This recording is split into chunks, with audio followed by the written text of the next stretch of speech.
The Geopolitics and Empire podcast is joined by Cynthia Chung, who is a lecturer, writer, and co-founder of the Rising Tide Foundation in Montreal, Canada. She's the better half of Matthew Ehret, who has been a frequent guest on this podcast. She does great analysis, especially on the roots of the scientific dictatorship, which she has lately been covering. Welcome, Cynthia, and how are things in Führer Trudeau's new normal Canada? Well, the Emergency Act hasn't been put through, so that's good news for now. Yeah, I saw he repealed that. So temporary reprieve, but it's still frightening. Do you think they might come back with it again in the near future?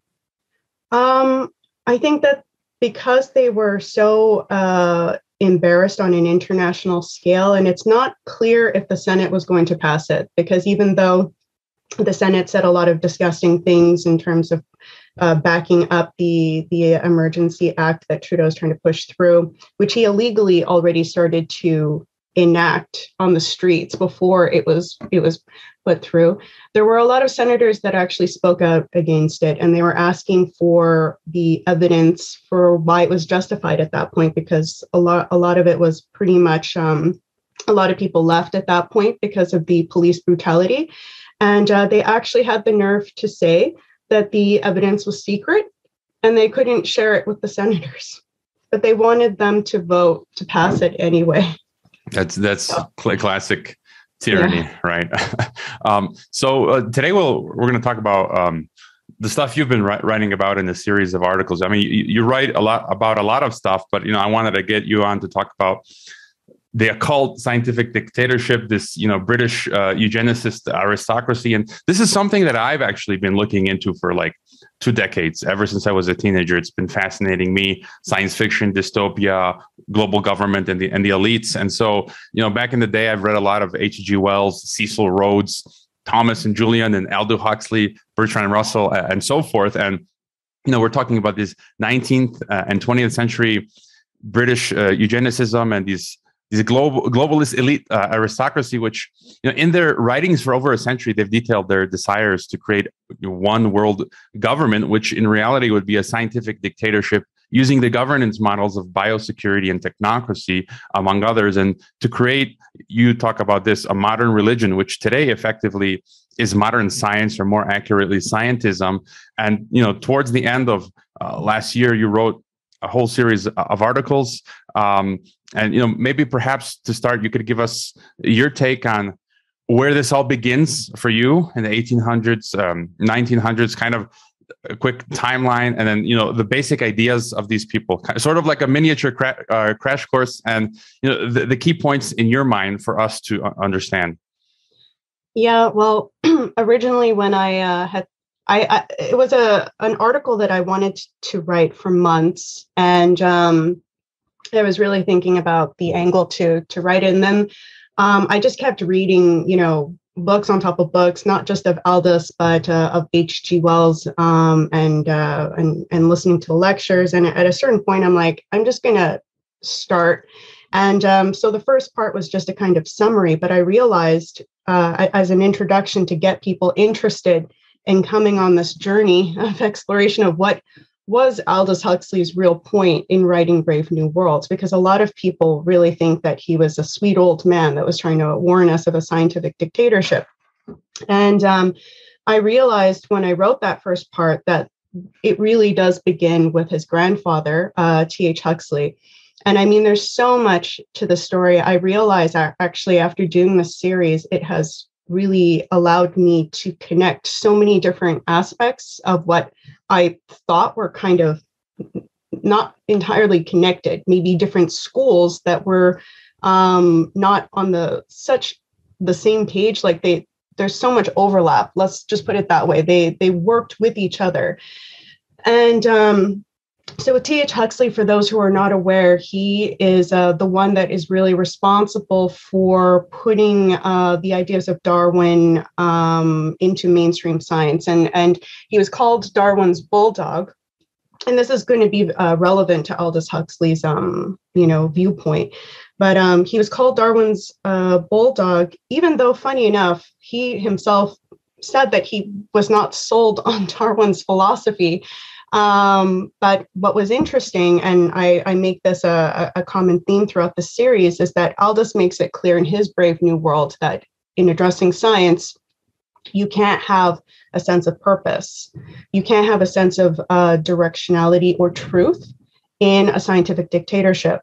And in the case of Mustafa Mond, he makes that clear in the quotes that Aldous puts in his frame of mind, which I find Mustafa Mond is probably representative of Aldous. I imagine Aldous views himself as a controller on that level, which I don't think is true in practice, but he flattered himself.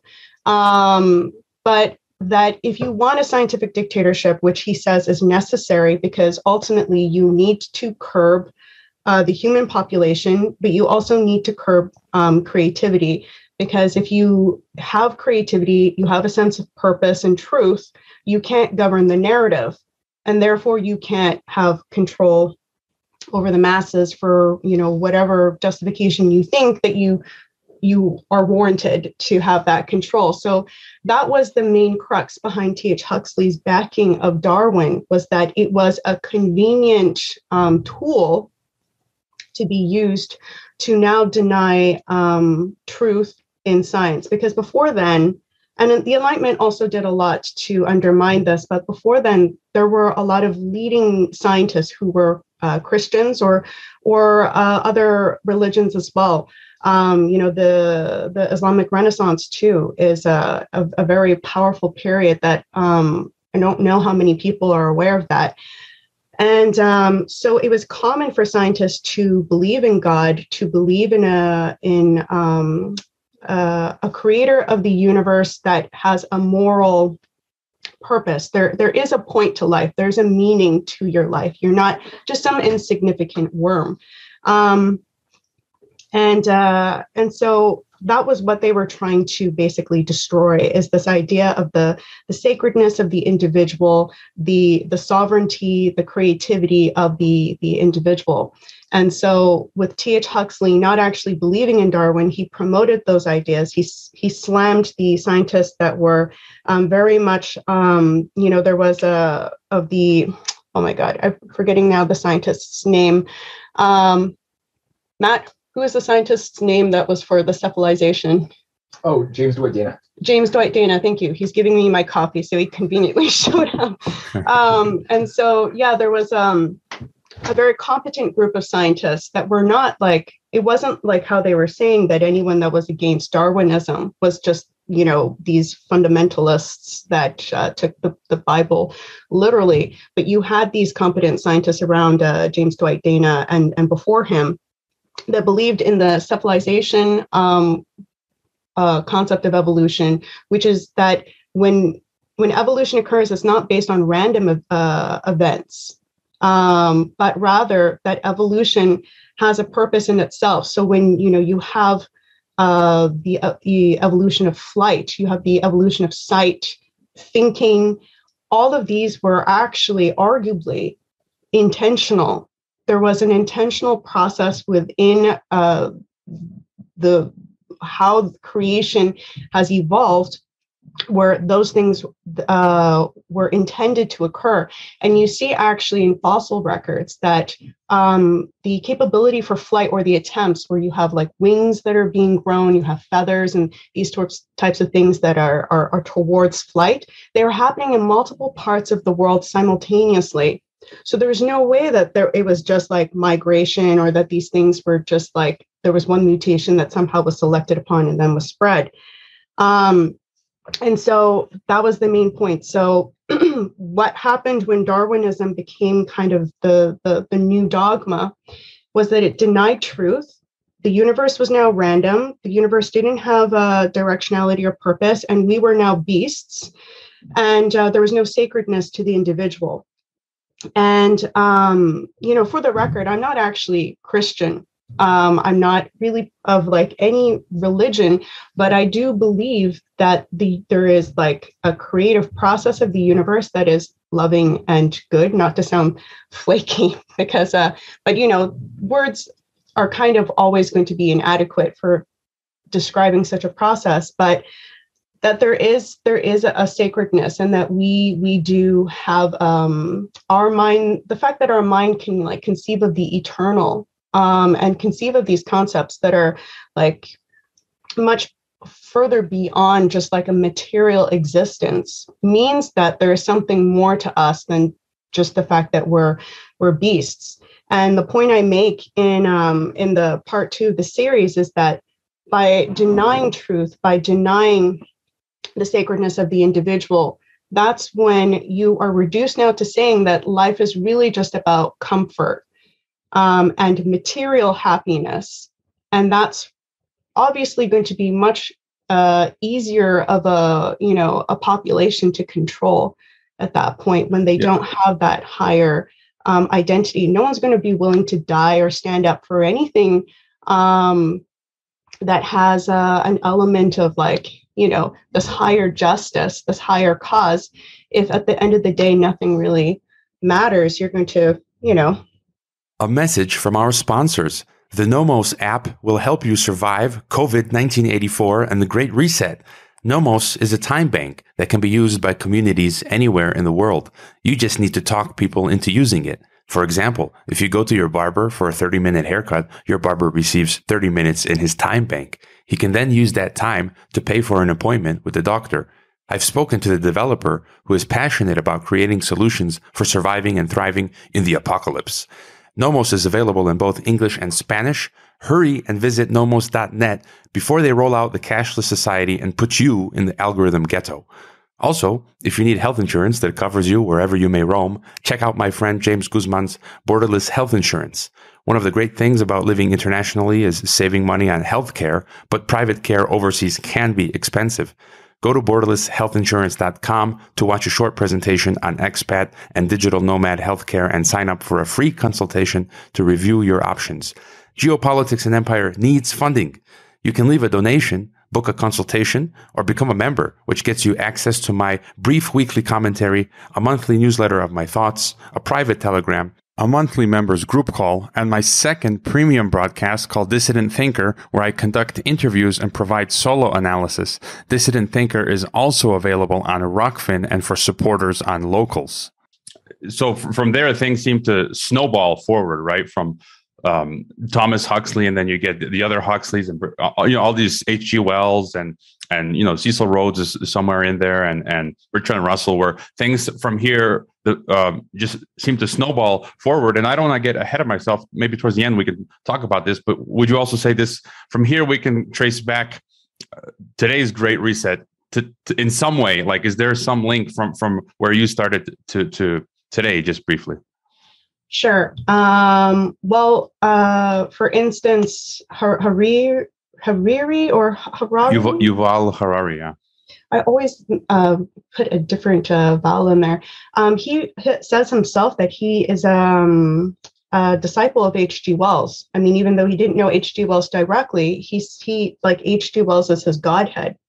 And H.G. Wells was mentored by T.H. Huxley. T.H. Huxley was the most influential person in H.G. Wells' life, and H.G. Wells was in many ways one of the mentors of Aldous Huxley. He had many. Bertrand Russell was another mentor of Aldous Huxley, which we'll get into in a little bit. But actually, Bertrand Russell is really important for people to understand in the sense of what has affected the philosophy of the Great Reset, which is very much around transhumanism and cybernetics, is that Bertrand Russell, with his Principia Mathematica, which I guess we can get into this in a little bit, but just to say that Bertrand Russell introduced a philosophy into mathematical logic that became what now dictated science again. Like, this was the other kind of revolutions. You had Darwin, and then at the beginning of the 20th century with David Hilbert's call to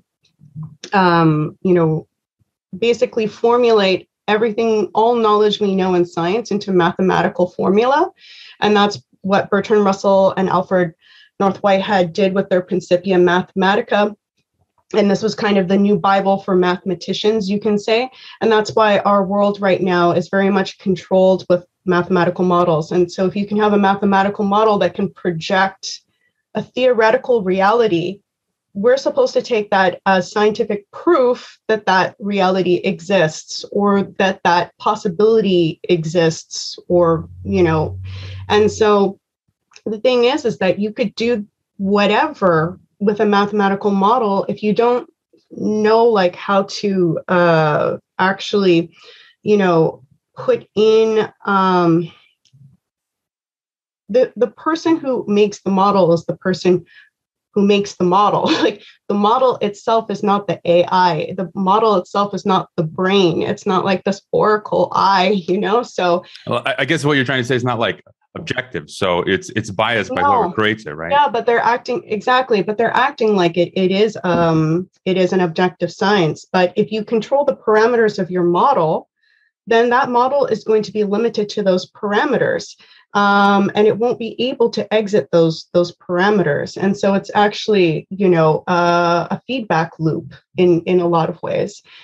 So that's where like the whole idea of artificial intelligence and cybernetics, Julian Huxley actually came up with transhumanism. So all of this is very much tied into this story. So H.G. Wells is kind of like the inheritor, you could say, because even though T.H. Huxley's son, Leonard, was not really an intellectual force, so he like wrote a few books, and one of his books is supposed to be, helpful to bring forth the eugenics movement, because the eugenics movement didn't exist during T.H. Huxley's life. But then Julian Huxley, who's the grandson of T.H. Huxley, would become the vice president and president of the British Eugenics Society. So there's a clear link to all of these ideas and eugenics. And so H.G. Wells was very much kind of a mentor for Aldous and Julian, because Leonard wasn't really a force. And T.H. Huxley was kind of a godhead in the Huxley household. Like Aldous and Julian were under a lot of pressure to try to be at that level. And everything that they did was really to try to, extend this kind of proud family legacy. And what do I say? So with Bertrand Russell's it's so much to go through, but with Bertrand Russell's mathematics, again, it was to encourage this idea of the universe as ultimately random, it's unknowable. If there is a purpose, it's not a purpose that we can come to know. And in part 2, I also make the point that Aldous Huxley himself likely plagiarized Bertrand Russell's scientific outlook, that Bertrand Russell himself, in a letter to his publisher, was contemplating charging Aldous with plagiarism. They have a funny relationship. When Aldous was younger, he was actually very outspoken of how much he thought H.G. Wells and Bertrand Russell were unlikable people. But at the same time, the philosophy was something he ultimately was beholden to, but he rebelled, I guess you could say, in his own ways. Like Julian Huxley was more of the good boy, the straight A student of the family. Aldous was more of the rebel.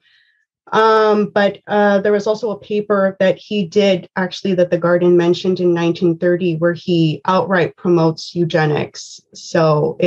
And that was 1 year before Brave New World. So there's I think that gives the main, backing for what was the philosophy behind Brave New World. And that, the Round Table, the Fabian Society, which again is a lot to go through, but I want to say a few things on this. The old imperialist way of war and geopolitics was considered something that could not go for too much further. So, H.G. Wells also makes this point of decadence and so forth, pleasure, the circuses, the mysteries are going to be the new forms of control that people will need to love their servitude. So you don't have these uprisings, you don't have these revolutions, because, again, if people are encouraged to think of themselves as beasts of pleasure, and they feel satiated with that pleasure, then there will be no need for a revolution. I would just add, for me, reading all of these going back in the past few decades that I've been following this stuff, for me, the common denominators that I get is between all of these elites that they want a global government, which, as you point out, you can't keep playing all of these, this geopolitical realpolitik. Because if you want to create a truly global government, I mean, you can't have, these fights between nation states. So they have to find some kind of way or mechanism to get to this planetary system. And then it's also based on, as you say, eugenics, right? Which we're seeing now in different forms throughout the 20th century. We've seen eugenics kind of morph from the old-fashioned Nazi way, which was influenced by the early 1900s American eugenicists, like all of the Carnegies and Fords and all these Rockefellers and all these people. Today we've kind of seen it shift into this green agenda, which for me is just another face of eugenics. And then technocracy, right? Scientific dictatorship, using what you've been describing, the mathematical system, a technology. You talk about in some of your more recent articles, the RAND Corporation and the American military industrial complex. And so for me, that's kind of the common vision that I get, this global dystopian government. And then they do get rid of spirituality, as you say, religion in general. They've created a new religion, and it's all just about controlling. They're the elite, and they want to control the rest of us, who they view as inferior. Yeah, and just to quickly mention too, Julian Huxley is pretty much the founder of UNESCO, and he wrote the manifesto. And for people to also be aware that H.G. Wells wrote the Open Conspiracy is a big one that calls for just what you're talking about. He also wrote, I believe it's called The New World Order. Yeah. And he also wrote a book promoting the League of Nations concept as well. So I mean, they're very upfront, especially H.G. Wells is very upfront with like how he views things. And H.G. Wells also wrote what he titled his Bible series, which are 3 books. I don't have the titles memorized, but they're in the series. But one is The Life of Science, which he co-wrote with Julian Huxley. And that was going to go through like behaviorism, because like also this whole psychoanalyst movement, which I'll go through next because that's tied into the occult. The behaviorism was something already at that point that they were like very interested in from the psychoanalyst viewpoint. And so, yeah, Julian Huxley was a disciple of H.G. Wells. So moving on to part 3 of the occult and the psychoanalysts. I just want to mention the occult because I had a question on that. You talk about this, and you've mentioned, I think, in your writings and past interviews, the theosophist Helena Blavatsky, occultist. I also interpret it as a Satanism because they esteem Lucifer and they view him as Prometheus. And I think you've also talked about Alice Bailey, and she founded the Lucifer Publishing Company in 1922, which changed its name to Lucis Trust. And they are an official NGO who are part of the UN, the ECOSOC. And I've actually visited, they have offices in New York, London, and Geneva. And I subscribe to their material and I read it just to be informed. And, here's from May 2009, when I was studying in grad school in Geneva. I actually went to their office in Geneva is right across from the old original League of Nations building, which is now the UN Geneva. You've got the main plaza where you've got the League of Nations, and right across are the offices of Lucis Trust. And I went just to attend, just to see with my own eyes, and so people can no longer call me conspiracy theorist, right? It's like you talk about this, you're conspiracy theorist, Lucifer and UN, and it's like, no, I went to their meeting, and it was mostly older people.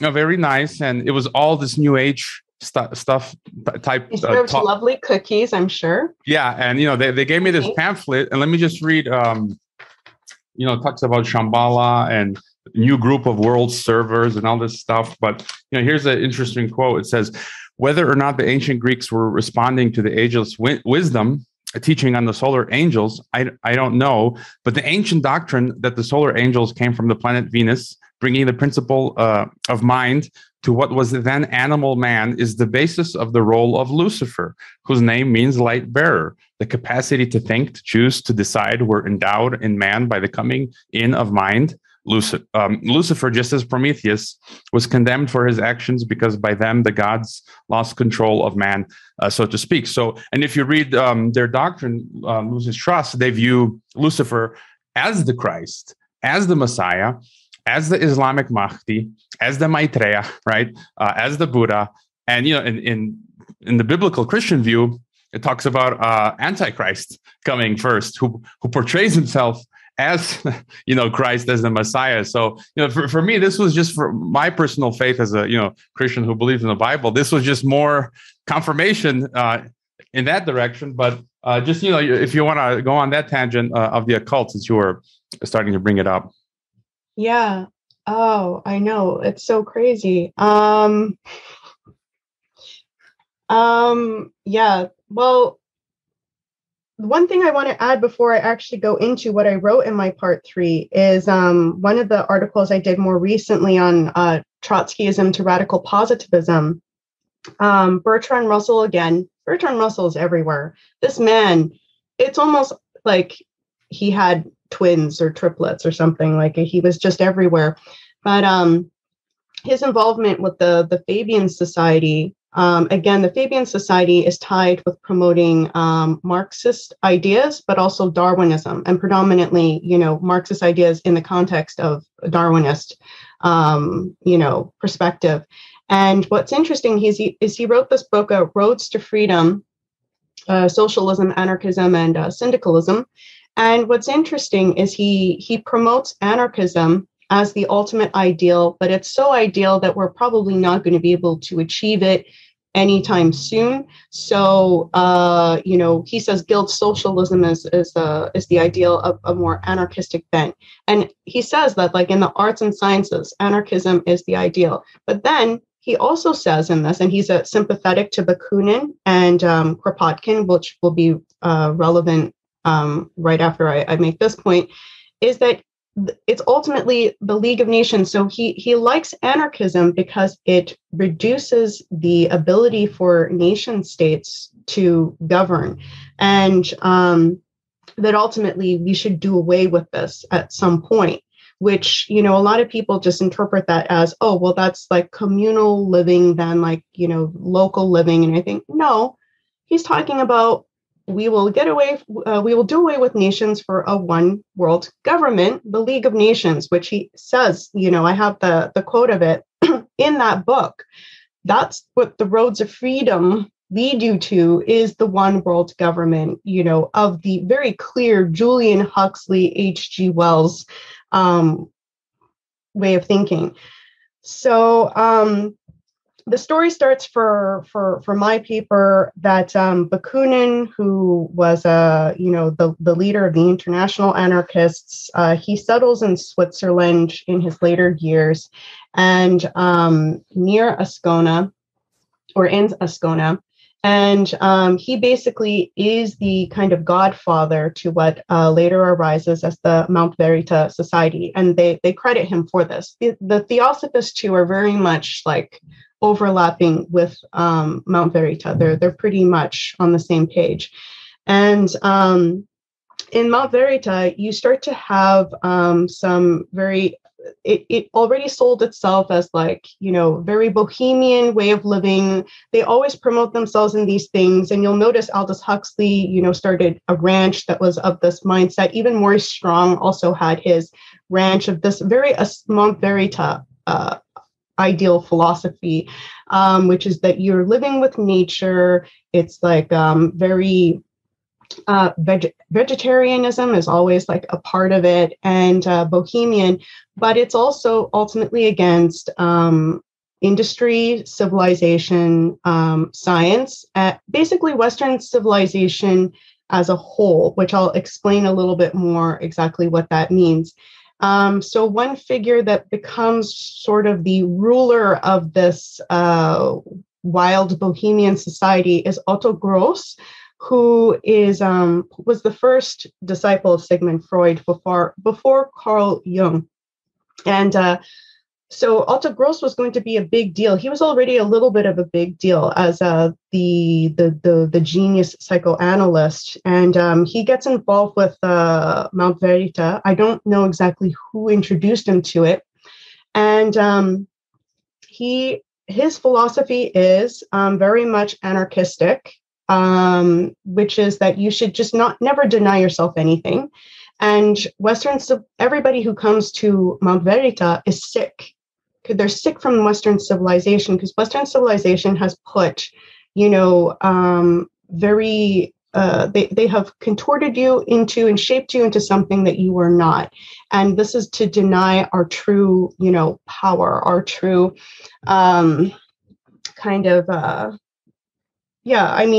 basically power. And so the way to release that is to just not deny yourself anything. And so sex orgies were a really big part of Otto Gross's therapy, but he was to the point where you wouldn't even deny someone's suicide. And there's like a quote of him even saying, a beautiful death is better than a low probability of cure. And he was definitely tied to two of his patients committing suicide, which he facilitated the poison for. So not surprisingly, with this whole thing of like, just do what thou wilt kind of thing, very much what Aleister Crowley also would share, because got the book here, Aleister. There he is. Anyways, continue. Yeah. There's some funny pictures of Aleister, like, dressed up in like the pharaoh suit and so forth. So yeah, not only were these psychoanalysts that were convening at Mount Verita, which I'll bring up in a moment, but you had the Ordo Templi Orientis that was also starting to be set up in Mount Verita. But just to quickly say that, so Otto Gross, he starts to have mental problems, and he is brought into a hospital that Carl Jung, of all people, ends up being his treating psychiatrist, and he's diagnosed with schizophrenia.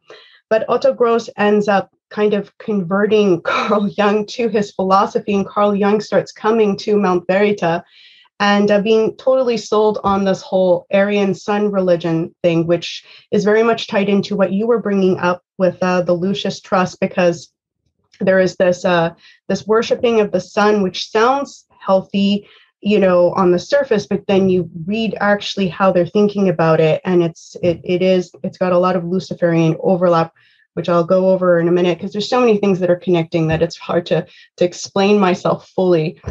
So at the same, not that much long after the Otto Gross situation, by the way, he ends up dying at 43. He's quoted as saying he only wanted to live to 45, and he wished to have a beautiful death as an anarchist, assassinating some, high-level leader. And so you have Rus, I forgot his first name, who ends up being the head of the Ordo Templi Orientis. And you have the Hermetic Brotherhood of the Light, again, this theme of light, that is started in Mount Verita. And at a certain point, Aleister Crowley ends up, becoming the head of all of this.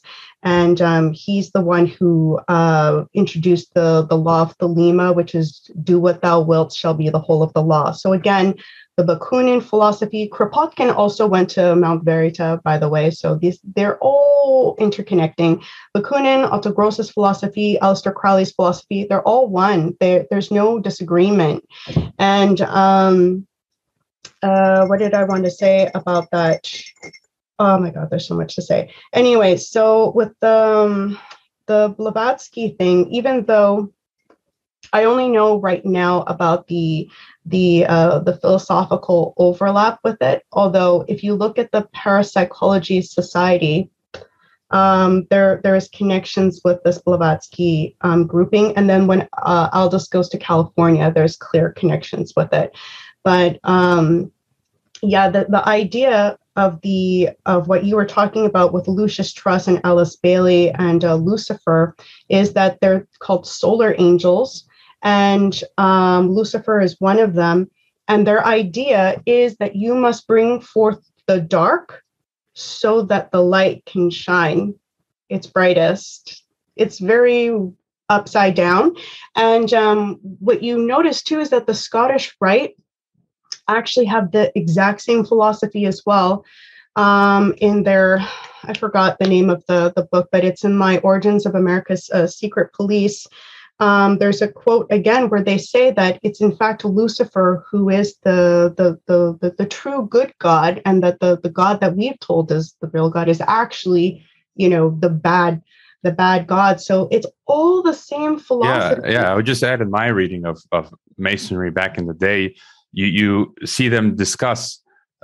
Well, from my understanding, to become a Mason, you have to believe in some form of deity, so some God, and then you see them talk about the grand architect of the universe. And again, who is this grand architect? And then you see like people, the writings of Albert Pike and others, constantly referring to Lucifer. So it's just like you're saying, the grand architect, Prometheus, Lucifer. So it's always this is the thing. So anyways. Yeah. I mean, it's amazing. I mean, this is a recent discovery for me. So I'm like, it's in some ways it's great news, because it is so much easier to understand how things are actually operating when you have that common thread. So the where Aldous comes into this is that D.H. Lawrence is another member of Mount Verita, and D.H. Lawrence is a major mentor of Aldous Huxley. And basically, the way that Aldous Huxley, lives his life in California at that point, and with this whole, ranch that he starts, Lona Ranch or something like that, it's very much of the Ascona type. And Aldous Huxley later on becomes the kind of godfather of the Esalen Institute, which is again promoting very clearly a lot of the teachings from Mount Verita, and again putting in the spas and the vegetarianism. So it seems like it's just a health, things to clean yourself of the dirty capitalist materialism or whatever maybe, and become one with yourself. But it's actually something for, depending, I think, who it is. I'm sure some people have had very innocent experiences at the Esalen Institute, but then they always have the courses that are not on the public roster. You have to be invited into those things. So yeah, D.H. Lawrence, I'll just say, to summarize it, because it's going to be a long interview, that D.H. Lawrence, Otto Gross was the teacher of D.H. Lawrence and Carl Jung and Hermann Hesse. So these are all very major players. And then Aleister Crowley starts as Agape Lodge number 2 in California 2 years before Aldous Huxley, Gerald Heard, Christopher Isherwood all end up moving to California. Christopher Isherwood 2 years after Aldous and Gerald, which was they went in 37, and the Agape Lodge was in 1935. And I'm noticing too the whole weird Agape Lodge situation with what's his name, Jack Parsons, and the Rockets and all that there's some possible connection with the beginnings of Rand with that, because there's some overlapping interest there. The story of Jack Parsons is super weird, because apparently him and his friend wrote this book of everything that was going to happen to them in the future before it happened. It's like one of these kind of magic tricks. I don't quite know yet how to think about it, but it's super, super weird story. Amazing. Polly talked about it a bit. Yeah, I want to just comment on this, because you were writing some articles about how these guys were then beginning to influence the counter culture, and there are other books that talk about this. For me, I was a big rock and roll fan, and here are just some things that I have. There's this 10-hour documentary. It's Christian, but it's called they have a 3-hour version, but there's a 10-hour version called They Sold Their Souls for Rock and Roll.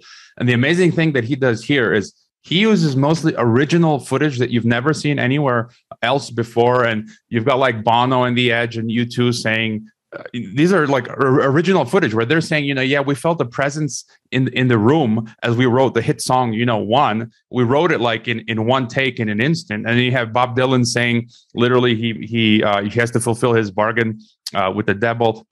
So all this kind of crazy like stuff. And then you've got, of course, Aleister Crowley. And Aleister was huge in the rock and roll movement, like in the 60s and beyond, because his face was on the cover of a Beatles albums.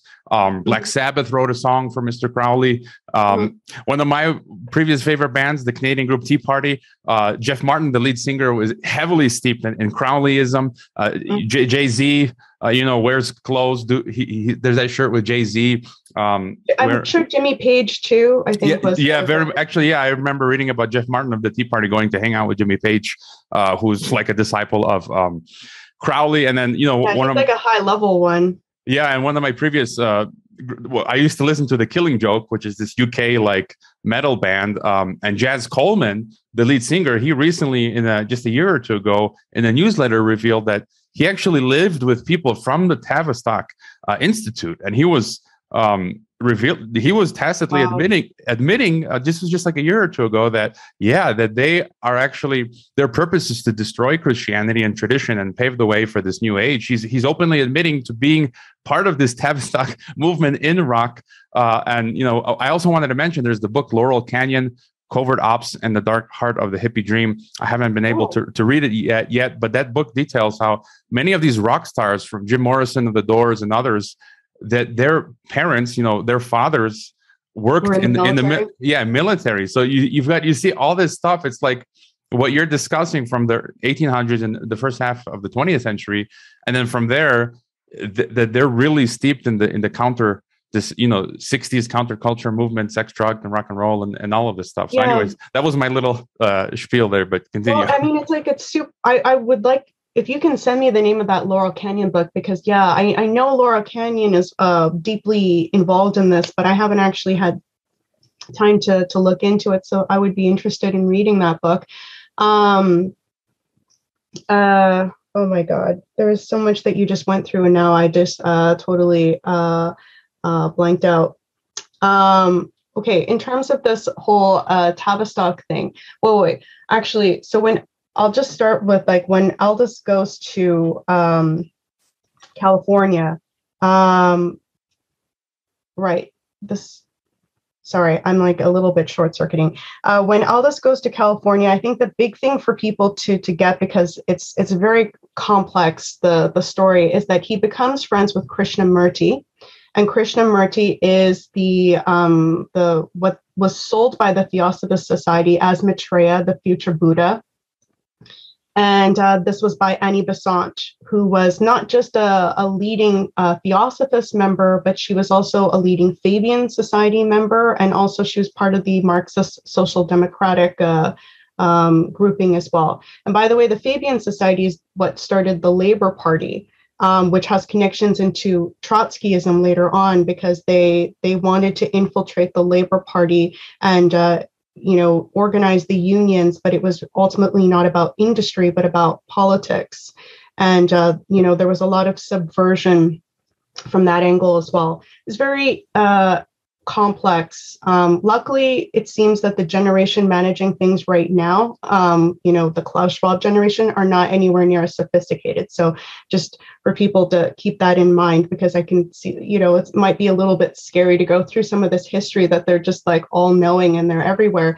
But luckily, they've been dumbing themselves down significantly. So good news there.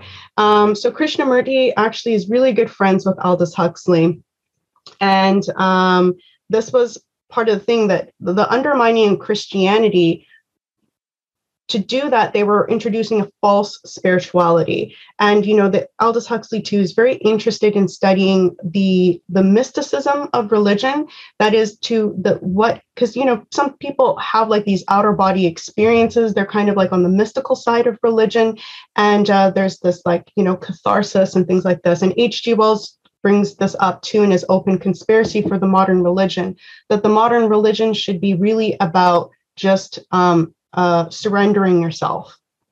to something with no thought, no belief structure, nothing. It's really of an emotional state. And that's what they were kind of corrupting from largely Hinduism teachings, was this kind of false spirituality. They had false gurus like Krishnamurti, which, Maitreya is supposed to be, the world's teacher that is not of any school or thought. But this guy was like completely tutored by Annie Besant for his, he was adopted as a teenager, and he was totally educated by Annie Besant. And people are supposed to believe that he's just, not representing any kind of angle or viewpoint. What's interesting is that the Vedanta Society was which is a part of the Hindu religions. I think there's 7 schools, and Vedanta is one of them. There was a weirdness where Aldous, Gerald, and Christopher Isherwood were always at this Vedanta Society in Southern California. But there was the Swami there did not actually trust Krishnamurti, and they were also close with Krishnamurti. And there's a dialogue actually with Alan Watson, his autobiography, who is also, he's recognized as a guru of Zen Buddhism in the West, but he actually has direct ties to the Annie Besant school with the Buddhist lodge in England under Christmas Humphrey, who, like Annie Besant, Alice Bailey, close direct connections to. Alan Watts has this conversation with this Swami from the Vedanta Society in Southern California, basically, with his bullshit interpretation of the philosophy that you don't need to do any work in order to be enlightened. And the Swami's like, no, that's not how it works. You do have to have discipline. You do have to work on yourself and all of this. And so it's very clear there, Alan Watts actually shares this in his autobiography as if this is him bragging. So Krishnamurti, there's a lot of controversy because, he said that he wasn't any longer a part of the Theosophist Society, but actually this is totally not true. He always promoted the Theosophist Society for his entire life. And the clearest thing to prove that is that he sets up a school called something like the Happy Valley School with Aldous Huxley as one of the people, which is later on called the Annie Besant School. So I don't think you could have it any more clear than that. And so Krishnamurti is one of the major influencers of the counterculture movement in terms of this false idea of spirituality. And the counterculture movement is basically, William Sargent, who's also kind of, he's not directly on record involved with the Tavistock Institute, but he pretty much is. And he was at the pioneering stage of this whole Manchurian candidate studies and, how to create a blank slate and put another personality into that person and so forth. Ewan Cameron's treatments at McGill and all of this are pretty much as a result of William Sargent's work. And William Sargent was good friends with Aldous Huxley, and they even mention each other many times in their lectures and their books. They're very much intrigued by each other's thoughts on things. And again, it was this idea of how do you increase suggestibility? Because it was found that suggestibility works best if it's done by an illusion of free will. So you can't force you can cause stress and things like this, but ultimately the best forms of suggestibility, which will be the most stable, are when someone thinks that they're taking it in from free choice. And so this kind of mass conditioning that we're seeing that is effective in many ways, but has its limitations, is very much along this process of what they've been studying. And the counterculture movement was not just this, let's replace all of these teachings and proper education with just I can be enlightened just by something that comes into my head, like, oh, I can say that it came into my head from this other thing. Like Alice Bailey said that her rays of initiation, or I think one of those books, was from this Tibetan that was talking to her through telepathy. So you can have all these kinds of bullshit reasons for why what you're saying is for enlightened, instead of actually using reason to determine these things.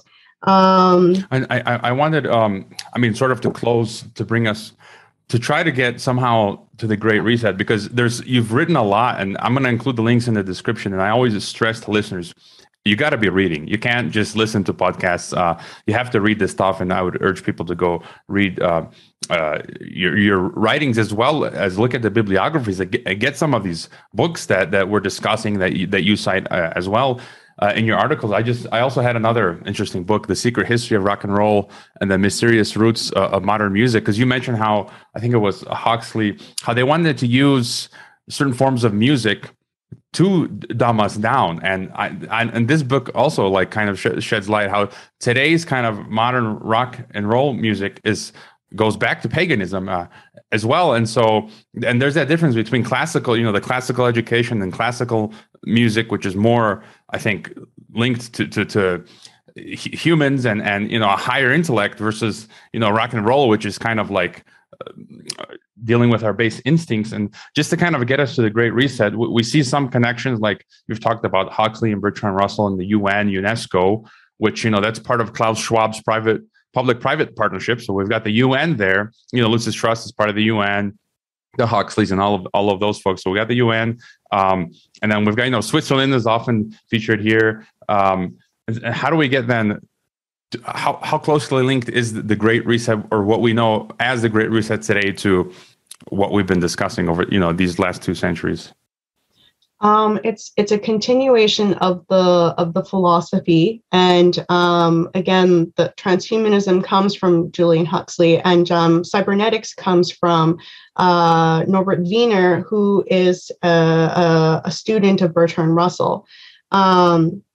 So the game is always to be on top in terms of introducing a philosophy of religion in a lot of ways in the sciences that will always control, because they want to tap the scientific advancements, right? They know that even though it seems, I think, for a lot of people that the Great Reset agenda has is completely dominating the science scene right now, that's not true. And they actually clearly see that, creative individuals within the sciences have the ability to, if the genie is let out of the bottle, it will spread everywhere, and it creates a situation that's very hard to control in that sense. So their best way is to introduce these scientific philosophies that encourage you to think that you're like a robot, that encourage you to think like you're a monkey or whatever, and never like an actual human being that can come up with creative, moral solutions to the problems that we're facing. So the Great Reset is just a continuation of that. But I think that a lot of people see through this. I mean, even with what is going on right now in terms of the energy crisis in Europe and the agricultural crisis that's going on, and the European Union is, pushing this Fit for 55 and Farm to Fork, and it's got the World Economic Forum written all over it. I mean, even if you have a problem understanding nuclear energy and, what has happened there in terms of lowering the standard of living of people, I think everybody's on the same page that not having any control over genetic modification of foods is probably not a good idea. And that's what they're promoting again to all a part of the green agenda, is that now we need to introduce this, into our system. Yeah, and another avenue I forgot to mention, you talked about this in an article I think you wrote this month in February, how also the scientific dictatorship, technocracy runs through the RAND Corporation, which I would also argue, probably as well in DARPA and the Pentagon, who, I mentioned the UN and the Great Reset, and who created the technocratic infrastructure that we have now, the internet, GPS, big tech, which was seed funded by the Pentagon, Google and Facebook and all of that, and Amazon, and now Microsoft are effectively part of the Pentagon military infrastructure. And so we've got all of these avenues to the Great Reset. Do you think, from what how you sound optimistic? Do you think these eugenicist occult elites are succeeding, or that their plans? I think that they're delusional. I think that they're crazy, and it's starting to show big time. And the thing is that a lot of this move to like digitize everything and virtual reality everything. What you see is that in reality, in physical economics, everything is breaking down. And what's odd is that I think that, that they've been planning this for a very long time, but I think that something has gone wrong in their timeline and they feel like they need to rush now. I think that this was probably ideally supposed to be something that was happening further down the road. They tend to like it more gradual, but, increase the temperature of that water gradually, but now they've like gone from like a medium heat to extreme high heat very suddenly, and everyone's kind of like waking up to like, wait a minute, there's something wrong here. So when you have physical reality breaking down, we have increased like astronomical levels of overdoses, suicides, all these types of things. What's happening in Canada right now is I've never thought that Canadians would do something like this. And it just goes to show how obvious and how many people really do feel like this is, the writing is on the wall at this point. If Canadians are doing this, I think that that's a sign that people recognize that there is a physical breakdown, and they want the physical breakdown because they want mass depopulation. But they have totally mistimed everything, and it's breaking apart at this point. I don't think that it is sustainable, and they've revealed themselves. They've revealed themselves more than they've ever had in history. So I don't think that it's going to be successful. No, and the reason why they're speeding it up is because there's the multipolarity paradigm, because they want the unipolar world government, and there's a fight with the multipolarity view of sovereignty, and not just all these colonies being managed by the master, the head honcho. So this multipolarity has really equipped itself to be a proper competitor in the physical reality, not in the weird digital, world where, you can be whatever avatar you want to be. So they can't compete with that. Yeah, the events yesterday, a lot of people are saying that we've crossed the Rubicon, and, it's yet to be determined exactly what that looks like. But we have definitely crossed some Rubicon with events between Russia and Ukraine, and a lot of people saying, that closed the book on the unipolar world, on the Western hegemony. And, it's going to be interesting for, what's from here on out. And I think things are accelerating as well. Oh, yeah. And so every week now, it's going to be fascinating. So I don't know if you, I don't know if you have, just to comment also on the multipolar world, I have one fear in the back of my head as well, that you're talking about this unipolar world government that they've been trying to construct for the past century. I also have some fear, again, who knows? I don't know. But this is also a fear that for me, any type of governance or political system has the potential to corrupt. Absolute power corrupts, absolutely. And so that there, we have to fight against this. But even in a multipolar system, there is the potential to go down that same road of a totalitarian global system. But I don't know if you have any other than final thoughts to leave us with. Well, I think that we always we're fallible. This is the whole thing about the free choice, right? The free choice of the will. And often people will say, like, if there was a God, why would he allow such horrible things to happen in the world? And the thing is that we always have the free choice of the will, but that is actually what makes it more beautiful and more moral, that we rise to the occasion. And I think that right now, what I see coming out of the Multipolarity Alliance are a part of the world that has suffered for a very long time. And I think that they genuinely are fed up with it. And there's a lot of optimistic things going on economically, just even in West Asia in terms of opportunity, to the point where even Yemen, might have a bright future sooner than later. Hope, let's hope. So there's a lot of optimism, and I think that we will have to be connected on a large scale no matter what. As we move forward, we have to have projects that have grand connections spanning large amounts of area.